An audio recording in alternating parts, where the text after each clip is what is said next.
The Dhillon family seemed to be living the California dream, enjoying the waterway just steps from their home.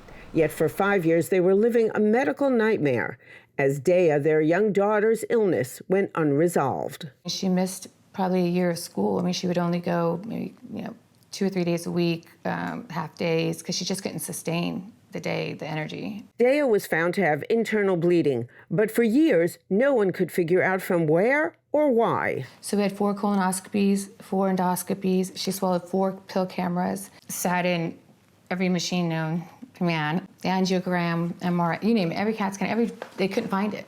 Finally, the family was referred to Cedars-Sinai, where Dr. Quinn Liu, a pediatric GI doctor, specializes in advanced endoscopies for children. We have these specialized scopes, these specialized cameras that allow us to go deep into the small intestines, whether from the top or bottom, but sometimes we could see the whole small intestines, especially if you go from the top and bottom, like in the middle, for example, if that's what's necessary.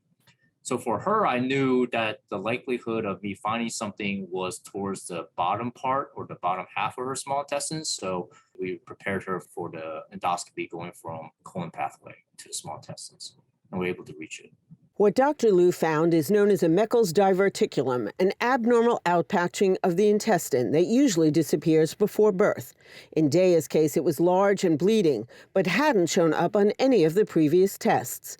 It required surgery. I have to make the decision at that point, is it safe to proceed in a laparoscopic manner, or do I have to open one of the incisions just a little bit to get the intestine out to be able to remove it? And in this particular case, we did the latter. We had to make one of our incisions just a little bit wider so that we could bring the intestine up. We had to cut that portion of intestine out and then sew the 2 ends together.